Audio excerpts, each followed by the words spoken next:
Live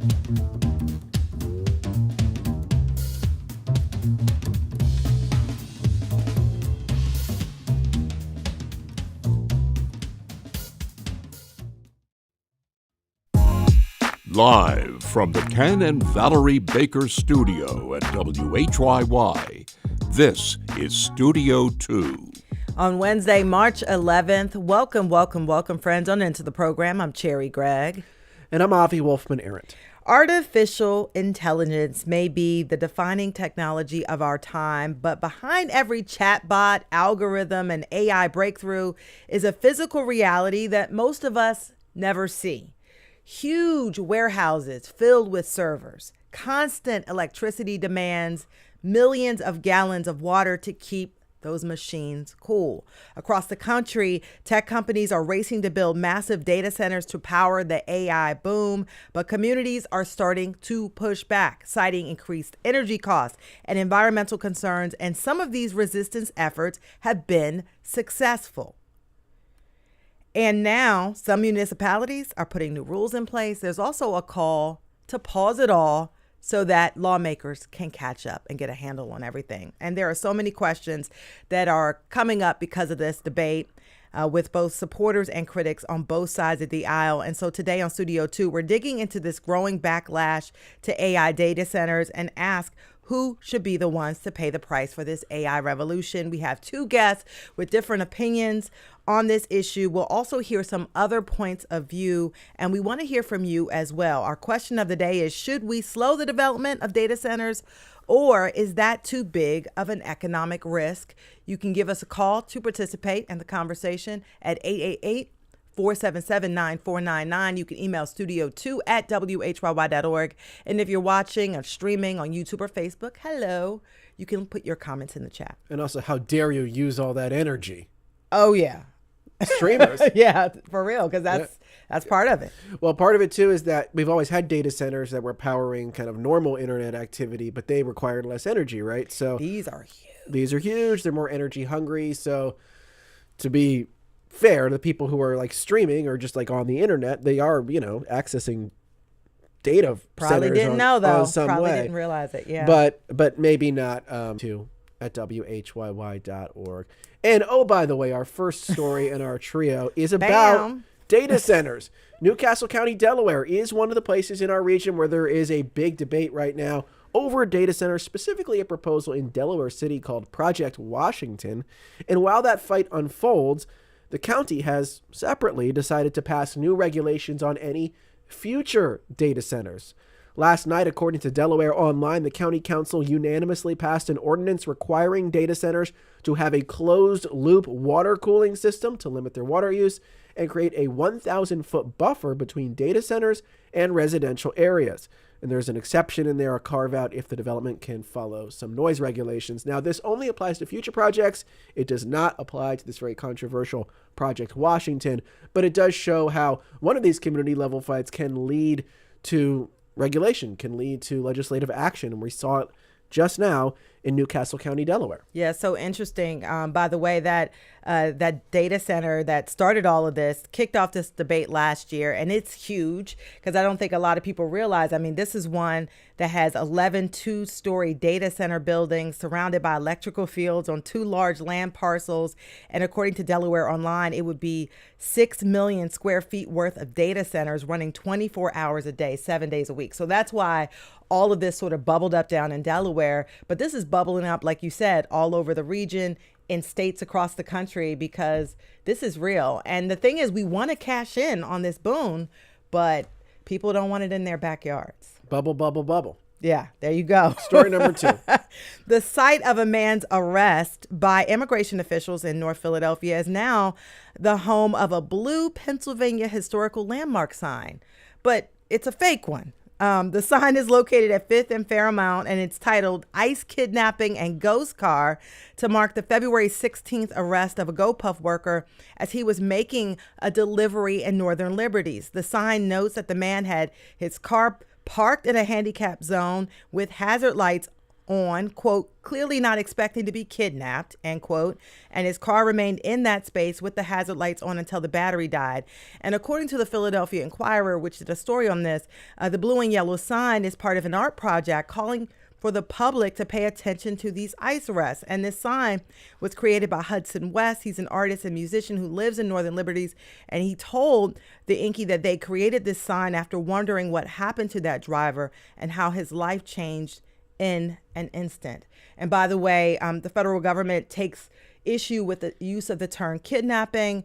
They say it's inaccurate because migrants who are detained are allegedly arrested lawfully and have no permission to be in the country. And I guess this one, they say the ICE officials said they arrested a Russian citizen on February 16th at this location. They say as part of a targeted action. Mm-hmm. It's just one thing that's brought to mind for me is how much street art I've seen about ICE popping up in my neighborhood and all over the city. And there's lots of stuff going on right now at the federal level that people object to. But for whatever reason, what's going on with Immigrations and Customs Enforcement has created, I don't know, the right type of energy to feed street art, to feed protest music. There's something about, and it's always a signal to me about how people are feeling. It doesn't necessarily reflect the national mood, but people in the community who object to what the administration is doing, there is an emotional valence to what's happening with ICE that is sparking art. Of all stripes. And that's always interesting to me. And I think it helps mark the era. And again, it helps explain how people are feeling. Yeah. And flashpoints. I mean, because this bubbled up on the surface of social media, and some people said, hey, these were lawful arrests. They agreed to disagree, but it definitely signals flashpoints happening right in neighborhoods and right in front of us. So story number 3. Yes. Food robots are coming to Philadelphia. Oh, goodness. Food robots. Robots that deliver your food. How do you feel about that? Well, let me explain. Uber Eats formally launched an autonomous delivery program in Center City yesterday. That means your pad thai could soon be delivered by a 3-foot, 4-wheeled cart with hard eyes on the front for some reason. I'm not sure why. These little carts can carry 55 pounds, go 5 miles an hour. Wow. Uber Eats say they've been road testing these robot carts for the last year or so on city streets, and now they're ready to go live. And as a customer, you see an option pop up for autonomous delivery. You can opt in or opt out, but if autonomous delivery is faster, the app will tell you that. Wow. And apparently these things can yield to cars and pedestrians and I should hope move around obstacles on the sidewalk. They're pretty smart. And wait, is that surprising to you that they yield? I mean, and look at it. I mean, if you're watching YouTube, you could see it. They blink. They have facial expressions with the little eyes and everything. And the argument is that these robots can be used in areas where there's heavy traffic and can get food to people quicker. And if I was an Uber Eats driver, this is a red flag. I'd be really upset that this thing is taking my job. You know, and you know, I just keep thinking that this is Philadelphia. And I keep remembering Hitchbot. Oh, God. I know. I keep bringing this up to you. You roll your eyes. But I'm just thinking like this thing is going to be rolling down the street. Somebody's going to see it. Somebody's going to try to jack this thing. It's getting warm. I'm assuming it probably has a camera on it, so it might catch people. But I'm just thinking like, how long are these things going to last? Maybe this is beside the point, but for those that don't know, Hitchbot was a hitchhiking robot. It was decapitated in Philadelphia over 10 years ago. You're like, I thought it was amusing at first, but Philadelphians like bring this up so much. One person decapitated one robot.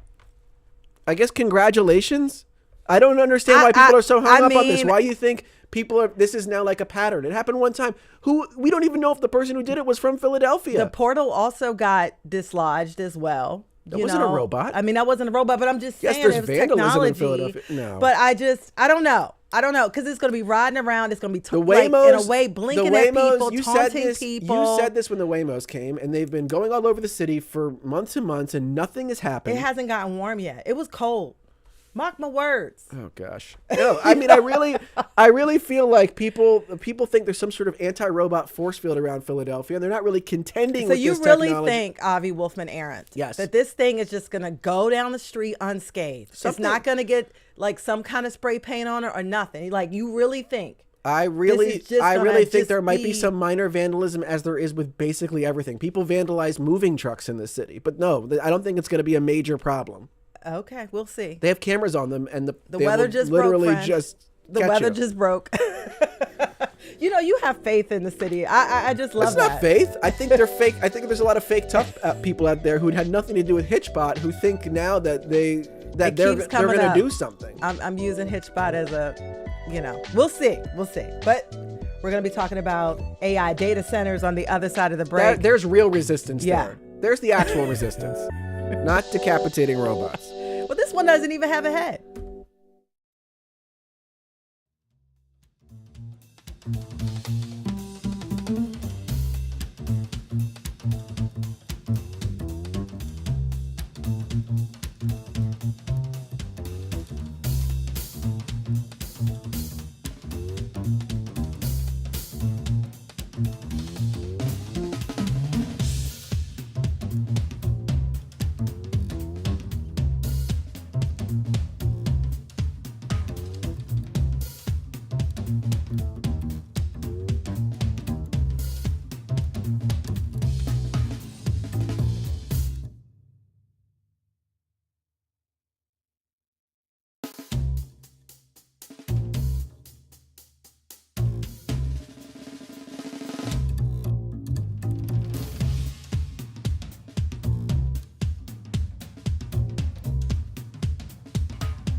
And welcome back to Studio 2 on WHYY. I'm Avi Wolfman-Arent. And I'm Cherry Gregg.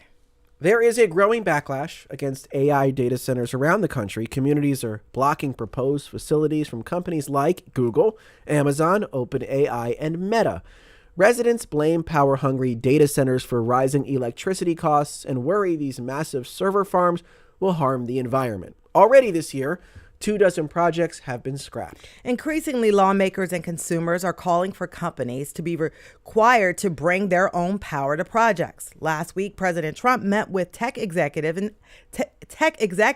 and asked them to sign a pledge that they would shoulder the energy costs. Still, critics say a pledge isn't good enough, that we need to pause data center development to make effective regulations for this rapidly developing technology. But proponents worry that would forfeit the nation's economic and technological advantage in the AI revolution.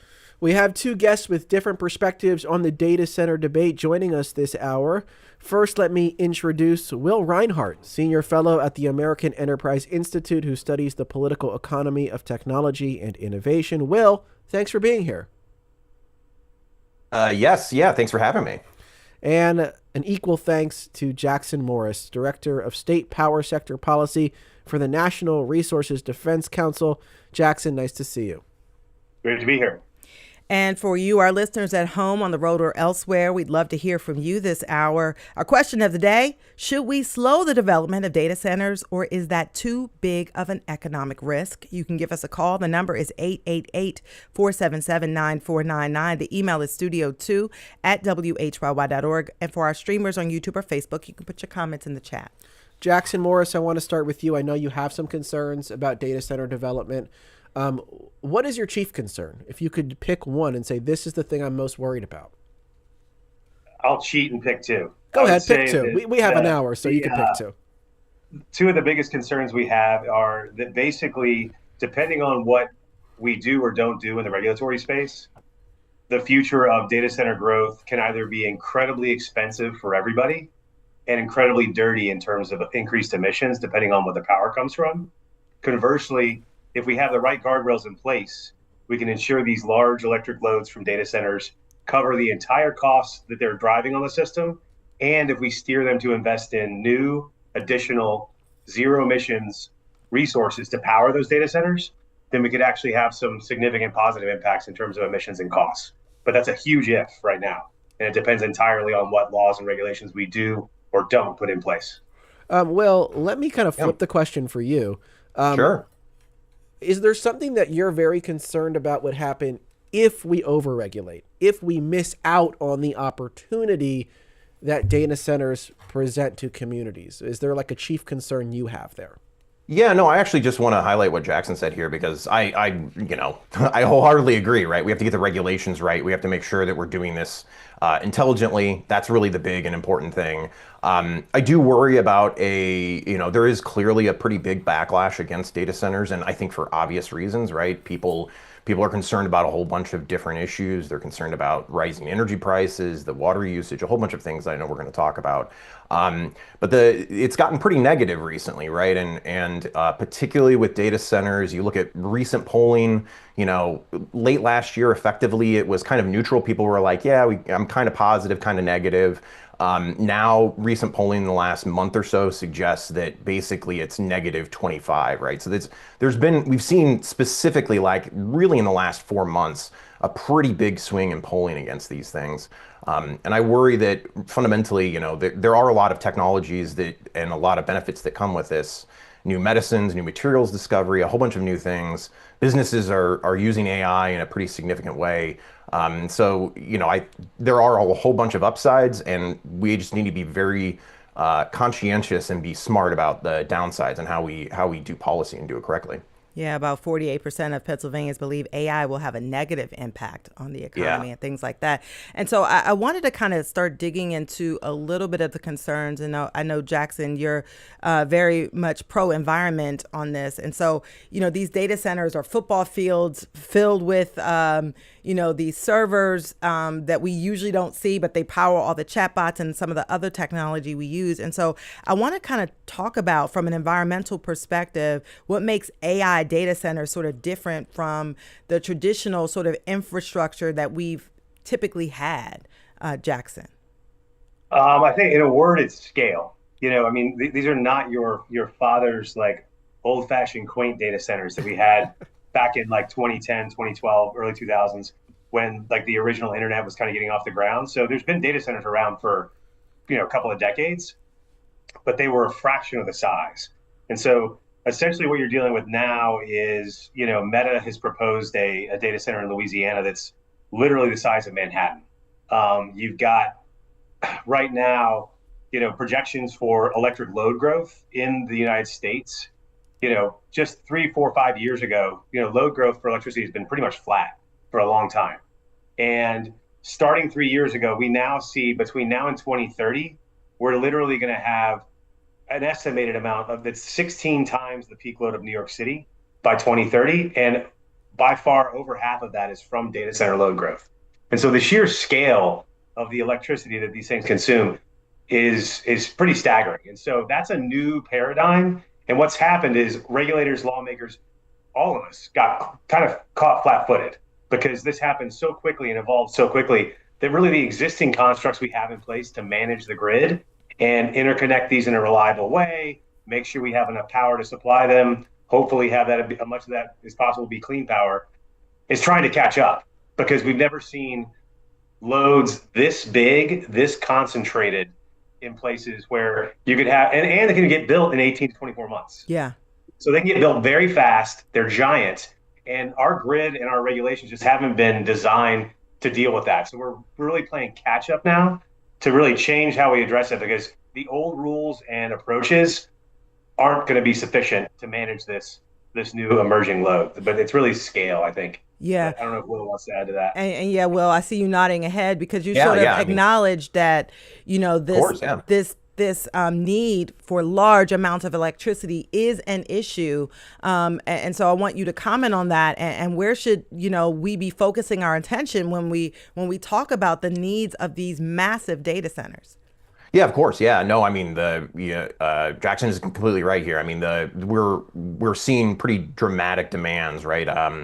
to give you like just a bit of a size here, right? Some of the smaller, at least big projects, right? Some of on the smaller side of what we call hyperscalers are about 100 megawatts, and that's about 100,000 homes effectively.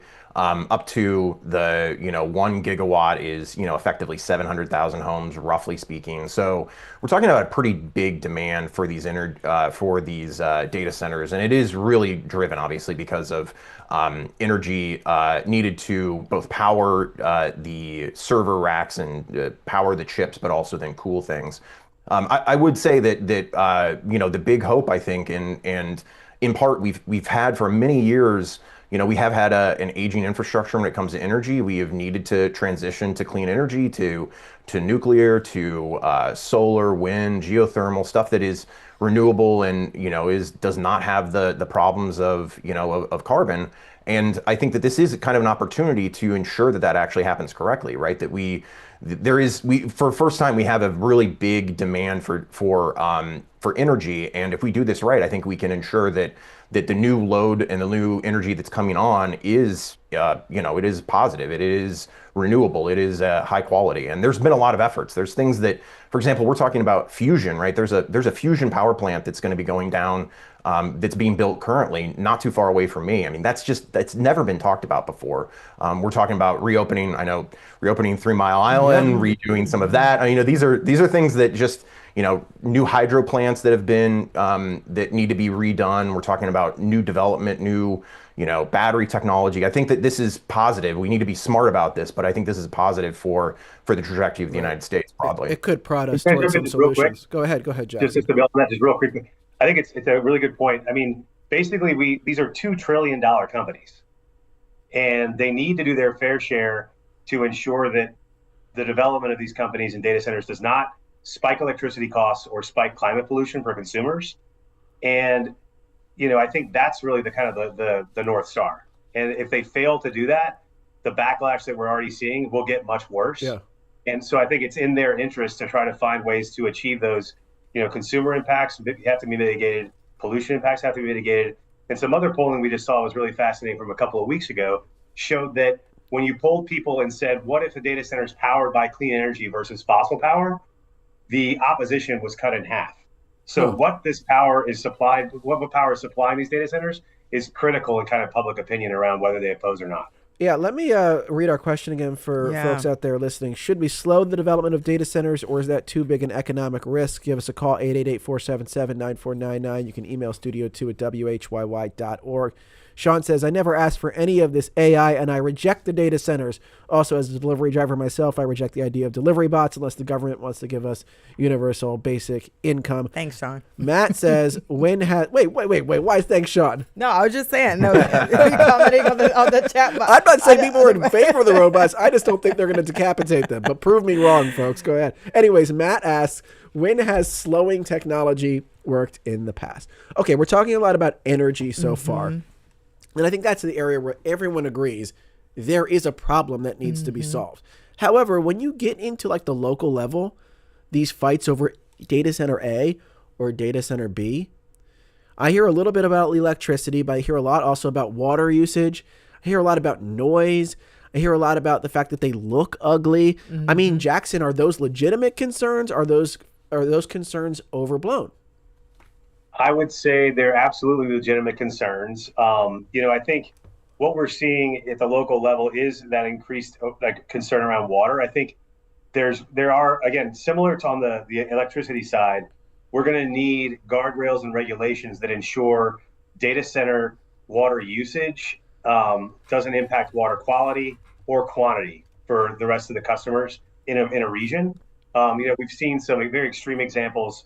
One in Georgia where there was an aquifer that got almost exhausted because they were kind of building data centers willy-nilly and you didn't have that oversight. And so I would say that the concerns are absolutely legitimate, but they're not insurmountable if you have smart regulation and guardrails in place, which we lack right now. Like I said, we've got to catch up to address those concerns. I think the other issue around the backup generation on site at data centers is very real. And so we need regulations on that front to ensure that backup generation at a data center is in fact only used in emergency situations and isn't being utilized, round the clock or more hours than is appropriate. because that increases local pollution for communities, which is a huge issue. Yeah, I'm going to redirect that same question to you, Will. Are there Yeah. parts of the backlash that you think are overblown or that you think people have seized on perhaps in a bad faith way? Yeah, I mean, the water usage issue, I think, is paramount, right? I mean, the case that Jackson brought up, right, is, I think, interesting because what it the problem with the water aquifer was because of the construction of the site itself, right? They didn't do basically proper water management, and therefore you had an issue with the aquifer during that construction of that and it's still ongoing, but the construction of that data center. That does mean that obviously you need proper management when it comes to those things. As far as the overall water usage is concerned, I would suggest, when you do look at the estimates of the water, about 70 to 80% of that comes from energy generation, right? Energy generation in the United States, it takes a lot of water to do that. And typically when you look at the water usage for a data center, there is obviously some that's related to cooling, and there's been a lot of efforts in the last couple of years to really do better on that, because there has been a lot of pushback on water usage for cooling. But a significant portion of it, again, 70 to 80% of it effectively is due to energy generation. So it's bound up in the same problem, which is it is, yeah. If we get, and this is also something of hydroelectricity. This is kind of a downside of hydroelectricity. There's evaporation with hydroelectricity. You use hydroelectricity, which the Northeast has a lot of, and the Southwest, where there are a lot of these data centers. And when you look at the numbers and you add it all up, right, they lose water. And there's been some really good reports that have really gone into this.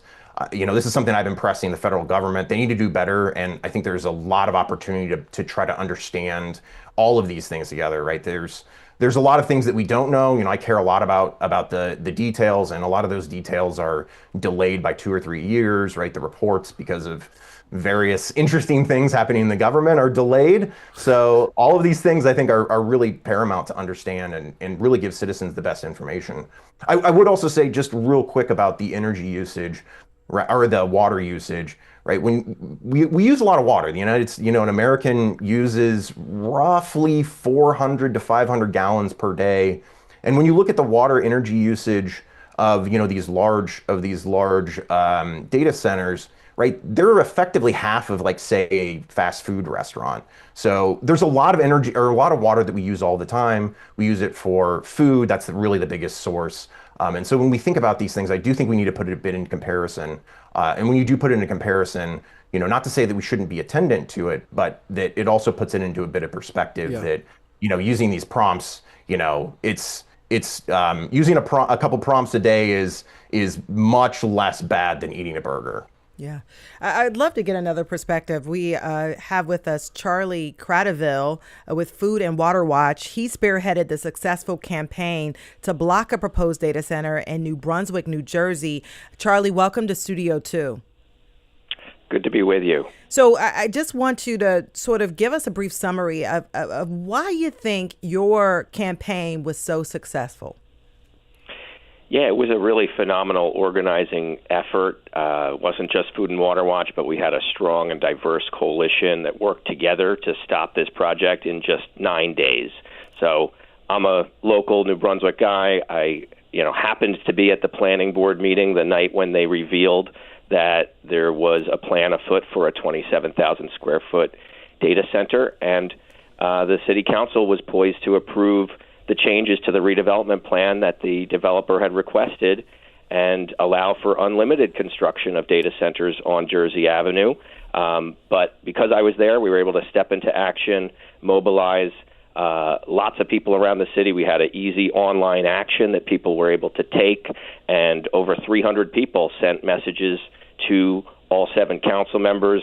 We also knocked on doors in the affected area, or the most affected area of New Brunswick, and people were really grateful to learn about this and have a chance to weigh in. We asked folks to call the council president and to show up at that meeting, and we overwhelmed them with over 200 people coming out. Charlie, real quick, what was the message that resonated most with people? As you're introducing this whole idea to them, there's going to be a data center, we want you to oppose it. What was the thing that you think captured people's attention the most? Yeah, I think every aspect of it. So these things use 5 times more energy than older data centers. I think people have real concerns about the water usage and ultimately the cost. The impact on everyone's electricity bills was one of the biggest issues in the most recent governor's race here. And we're learning that data centers are driving those costs. So people don't want to pay more. And also the fact that this is a big piece of land that folks are not going to be getting good employment out of. The artificial intelligence industry is actually famous for putting people out of work by replacing human workers with computer technology. So this is the opposite of job creation, and there's nothing in it for the local community. So people were motivated to come out in huge numbers and speak against it. Yeah. Well, thank you so much. That's Charlie Cradaville with Food and Water Watch. They spearheaded a successful campaign. They blocked a proposed data center in New Brunswick, New Jersey. Charlie, thank you so much for being on Studio 2. My pleasure. Thank you. And so, I hear what Charlie's saying, and we have Paul on Facebook who says it's like sitting on a case of dynamite and blowing on the fuse to make it explode faster. Let's slow our eventual demise a bit. So, Charlie's raising this issue that a lot of people are not just concerned about environment, but also they want to slow it down because it could impact jobs. I want to talk about the speed a little bit and get your perspective, Will. I mean, if these projects are slow, what's the ripple effect of that? Yeah, I mean that's tough to. I'll be honest. That's tough to really find because the oftentimes, especially for the really big hyperscalers, they might choose a different site, or the effect for consumers. What it looks like, for example, in OpenAI or Claude is, basically that they can't access the service. So for consumers not having access to these data centers, I think it's tough. And this, I think, is just, to be very, very honest, the downsides, at least in that sense, I think is pretty clear. I would say, however, that depending on where you're at, and again, this matters a lot. Pennsylvania doesn't have this issue, but a lot of states, or rather localities, do get a lot of property taxes typically from it, as long as they don't have tax abatements. Some states have tax abatements. But there is a pretty dramatic increase in some communities. Like there was a community in Michigan that, for example, the schools got effectively a 15% boost in their budget. In Loudoun County, which is in Virginia, they have decreased property taxes by an average of $3,200 over the last couple of years, and they are really the big data center. So there are some benefits, right? There are benefits particularly to local municipalities. The story's a little bit more complicated at the state level. Oftentimes there's tax rebates or tax carve-outs. As an economist, I'm not a huge fan of those, just fundamentally. So this, to me, it really does it depends on your community. It depends a lot on what kinds of benefits you're talking about. And to be very, very clear also that the impact as far as workers in data centers, right? There will be, for example, the Amazon project has slated like 1,300 workers or so, which those are workers.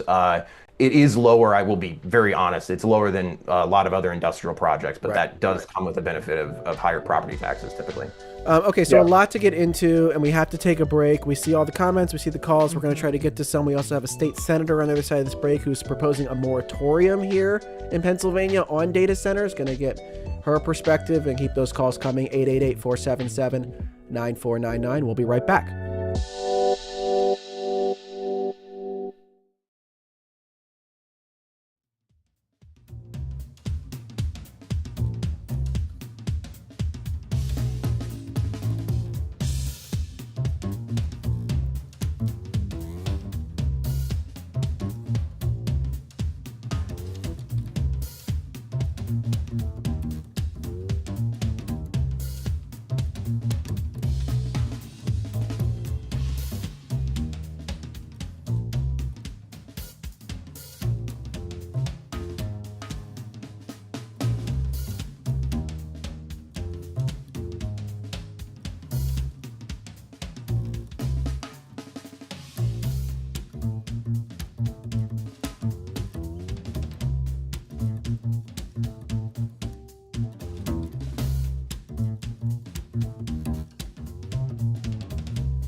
And welcome back to Studio 2 here on WHYY. I'm Cherry Gregg. I'm Avi Wolfman Arent. We're talking this hour about the pros and cons of data centers and why a growing number of communities are pushing back against them, saying, not in my backyard. Our question to you this hour: should we slow the development of data centers, or is that too big an economic risk? Email studio2@whyy.org. Call 888-477-9499.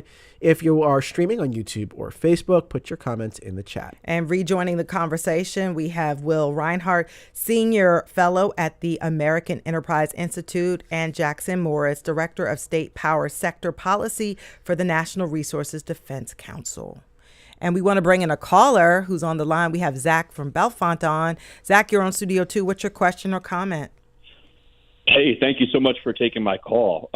So I believe there's a large discrepancy between who stands to profit from AI and these data centers and who's going to, bear the cost. So I'm wondering, why should the average American sacrifice the job market, the environment, and frankly, when it comes to the arts, our humanity, so that a small group of people can get rich? All right. Good question, Thank you, Zach. So, look, this gets to a fundamental question. I'll bring another comment sort of on the other side of things from Mike in Germantown, who says, how are data centers any different from steel mills, especially if we hadn't shipped them overseas? And I think what Mike's comment and Zach's comment brings up in tandem, Jackson, is like, what is the economic outcome of all of this? Sure. So it's a great question. I think stepping back from like AI itself and the fascinating ethical debates around AI, which are important to have, on the data center front specifically, there, as Will mentioned, 36 states in this country have enacted tax credits for data centers. Like there is a complete, everyone's leaning into this, and organized labor, especially IBEW, they know there's not long-term jobs, but there are very much significant jobs in the construction phase of these data centers. So labor sees this as the next big thing for their membership, and that's important to recognize and grapple with. And I think really the way I look at it is I go back to the fact that there's really a fork in the road right now of how this does or doesn't play out. And the easiest examples to look at are kind of the poster child of how not to do it, which is Elon Musk's XAI data center in Memphis. It is literally kind of like a Mordor-esque scenario where they moved into an environmental justice community, they built the giant data center, they plopped down uncontrolled gas turbines in the parking lot. It's literally exactly how to go about this in a way that does drive costs for consumers, increases pollution, has a bunch of negative impacts. In contrast, there's no perfect hyperscalers, but they're not monolithic. And I would say Google, for example, has examples of a project in Nevada that's relying on geothermal energy. They just announced a project in Minnesota, which is going to be on solar, wind, and the largest battery ever built in the world. They've got another project in Texas that's going to be 100% powered by renewable energy and batteries. So, but that's just on the energy side, but that's on the data center side. I get that forward where they could be cleaner or dirtier. And I think that's the big question right now: is are we going to have the laws and regulations in place to go the right way? But you describe it as a fork in the road, which suggests we're going down this road regardless. And what the caller is saying, and by the way, a lot of commenters are saying, is turn back. Don't go down the road. All I see for me and my family in the future is job loss, cultural displacement, alienation. Like they're not seeing, they don't envision the benefits of this technology. And I don't know if you prefer to weigh in here or you agree with them, but like what's the upside here? Or is it just inevitable and we have to embrace that it's going to be bad, but it's coming anyways? Yeah, the upside, I mean, there's a lot of different benefits from this, right? I mentioned some in medical discovery, right? There's a whole bunch that we're expecting for medicines and materials discovery. I think the biggest opportunity I see in the near term, I want to say that, having looked and I'm tracking basically all of the empirical research on, the impacts of AI. I do think that we're seeing probably the biggest areas that are affected right now are people who are in these, these industries. Software and call centers are particularly the two. And it really seems to be affecting people who are younger. So basically 20 to 25 are the ones who seem to be affected the most. And it's not really on an impact currently with incomes. It's higher unemployment numbers in those affected industries. I think there's some very good reasons why that's the case. But overall, I mean, there is a lot of reason, a lot of usage for these things. I use them all the time. I find that they're very, very helpful in understanding the world and, getting research and connecting to things. I mean, it's just like any other technology. We have to be understanding that there are downsides, but also recognize very clearly there's a whole bunch of upsides to this as well. And fundamentally, I do understand why people are hesitant, right? There is a lot of hesitancy with these technologies. When you do ask people and you start kind of breaking it down, AI technologies are used consistently throughout the economy. And I think that there's this sense that perhaps there is, maybe that it's hot air or that the usage of it is not particularly beneficial. But, this is, we're only, 3 years since this technology has really been introduced. And I think we do have to wait and see how things are going to settle out. Yeah. Jason from Wilmington says every new development comes with costs. Regulation doesn't create the cost. It just determines who pays them. If the corporation don't pay the costs, it's on the public by default. Carlos says, I think it's in our best interest to risk the economy rather than the actual environment. We can redo economy, but we cannot redo the environment. We either preserve it or risk losing it. I want to bring in our next guest. Joining us now, it's State Senator Katie Muth. She's a Democrat who serves parts of Montgomery, Chester, and Berks County, and she is planning to introduce a bill calling for a statewide moratorium on data centers. State Senator, welcome to Studio 2. Thank you for having me. So can you explain the proposal? I understand it's calling for a 3-year moratorium. Lay it out and explain why. So, as mentioned earlier, Pennsylvania has a lengthy history of being an industrial leader, which has left us with a lot of industrial legacy pollution, health harms, environmental cleanups that have yet to be done from decades old operations. And like everything else in Pennsylvania, this data center boom and bust is being driven down every possible roadway into every community, trying to get these projects approved at the local level, specifically in areas where there's high voltage power lines. And Senate District 44 has the highest charged power lines in the Commonwealth. And I'm learning that that is a huge vulnerability for my constituents. And there's no statewide health requirements for health monitoring, pre-baseline studies. There's no requirement to see if we're ever going to run out of clean water. These hyperscale data centers, this isn't a data center that powers our 911 or stores medical records. These are AI hyperscale data centers that require the same energy and water needs as a small city. And so instead of lining the pockets of billionaire big tech bros, I'm fighting to try to protect my community in the Commonwealth of Pennsylvania from yet another corporate exploitation event. And say, Senator, you say 3 years. Why 3 years, though? Could it not be accomplished? What are you hoping to accomplish and during that time? And could it be done in less time? Sure. I mean, the 3-year window is for impact studies. Also, if you're going to truly study sound, you need to study sound and both low frequency and higher decibel sound throughout all the seasons. And so, and also to have a meaningful assessment across 67 counties. And also time for the legislature to figure out how to stop making Pennsylvania ratepayers subsidize this build out in their electric and water bills. So there's a financial piece to this, and then also the public safety and health part. And that's the other piece that I don't hear a lot about from anybody is how are we planning to prepare our first responders for these types of emergencies, both during construction and during regular operations. But why 3 years as opposed to 1 year? Mm-hmm. Well, also the municipal local governments need that time. So their cycle is slower than a full-time paid legislature. I fully intend to try to preserve local control and not shift this away from local decision making. People that don't live in our communities don't need to make these decisions, and local governments are not paid. They are volunteer or might get a small stipend, but they need that time to have those public comments, have feedback from experts. So this was, the recommendation from them in terms of being able to have a full assessment and also possibly join adjust their zoning, join a regional,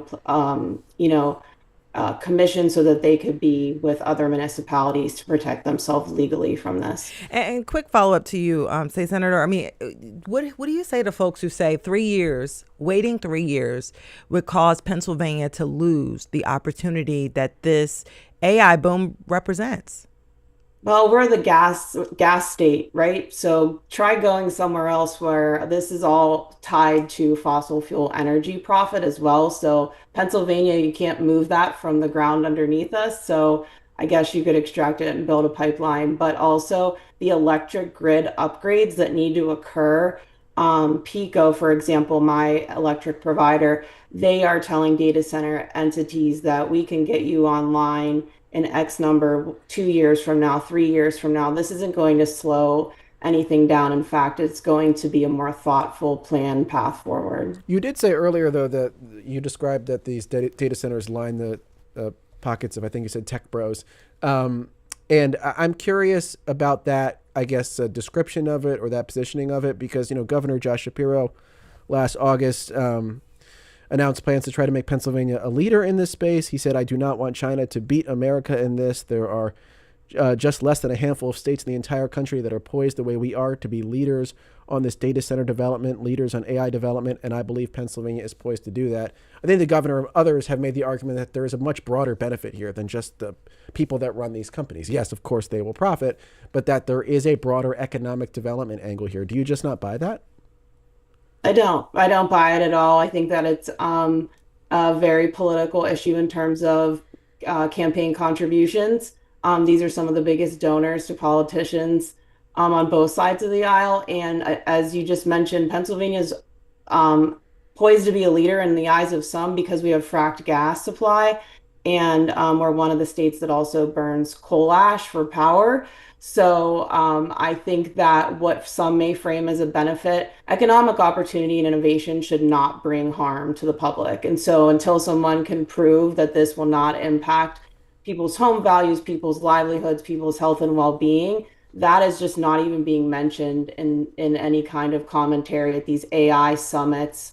And also we have an issue with stranded assets in Pennsylvania. We have abandoned wells galore, gas wells, and there's no state law currently requiring for these companies, if they decide to pack up and move on when some technology advances, we don't need these giant buildings anymore, that they have to clean up their mess, leaving local municipalities and taxpayers with the bill. Yeah. Thank you so much, State Senator Katie Muth, Democrat who serves parts of Montgomery, Chester, and Berks counties, and is planning to introduce a bill calling for a 3-year statewide moratorium on data centers. Senator Muth, thank you for the time today on Studio 2. Thank you. We got a lot of comments coming in. Dave from Haddonfield asked, what is the track record for data centers that have already been built? Joyelle says, slow development. The data centers in Virginia are jacking up energy bills. In New Jersey, these data centers have a huge negative impact on the surrounding areas. Let me bring in our main guests this hour, Will Reinhart and Jackson Morris, as we get ready to wrap up this conversation. What's a good regulatory framework, Jackson? Like, what do you think should be required by a company building a data center in America in 2026? If we made you king for a day. Sure.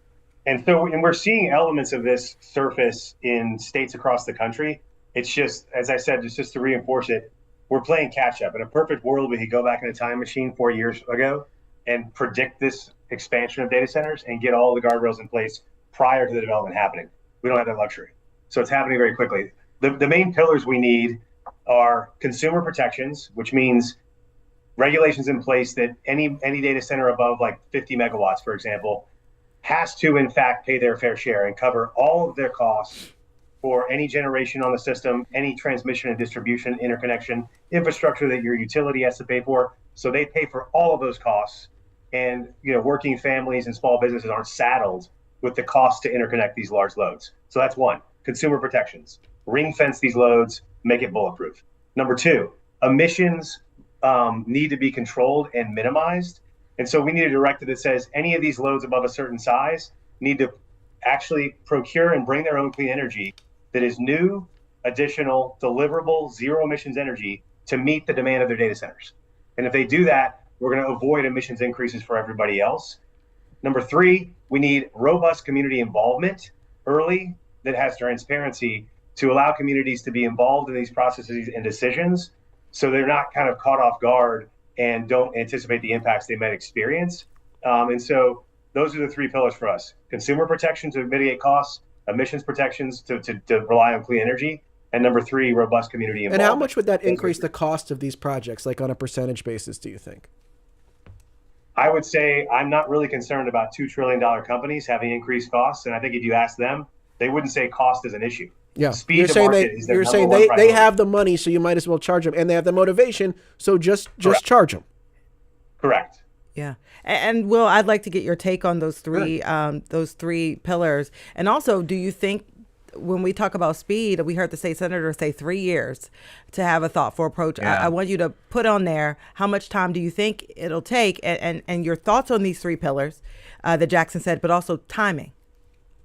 Yeah, I mean, so I've been following pretty closely what's been happening in Loudoun County, and there's the guy, he's an advisor. His name is Michael Turner. He has, I would suggest anyone that's interested in this, look up Michael Turner out of Loudoun County. He has a 40-page primer on their experiences and the proper way to do build outs. I mean, there's a lot here, right? And I think Jackson is exactly correct.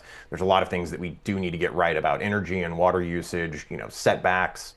Sound, I think, doing sound testing before and afterwards. There's also, there's a whole bunch of issues here. So to me, I think this is really you need to be thinking about a checklist when it comes to these issues. And for communities, right, this is a tough position, right, because there are some very serious potential benefits for communities. A lot of it, like I said, is in property taxes.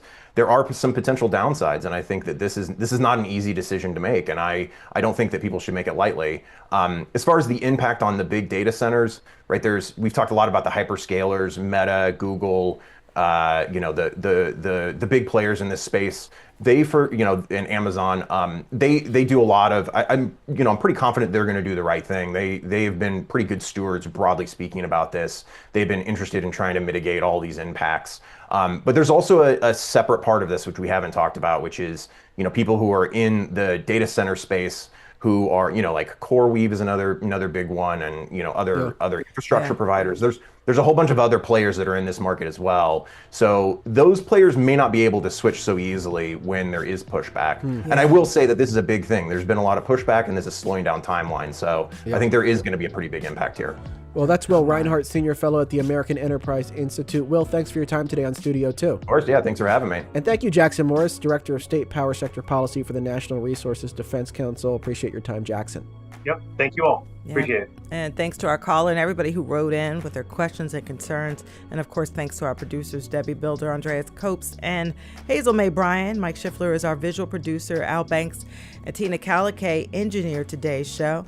Our executive producer is Kevin McCory from Studio 2 here at WHYY in Philadelphia. I'm Cherry Gregg. And I'm Avi Wolfman-Arrett. We'll talk to you tomorrow.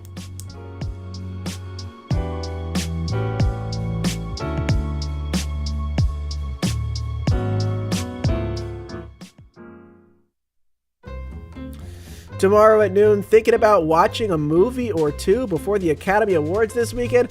Heck, I know I am. We'll have 2 local critics in to give their picks for the best of Oscar season. And we'll talk about all the buzziest categories. Plus, we made up some of our own. Who got snubbed? What movie will we truly remember decades from now? We have some thoughts. That's tomorrow in Studio 2. But first, coming up, we have Here and Now. We'll see you on the radio tomorrow.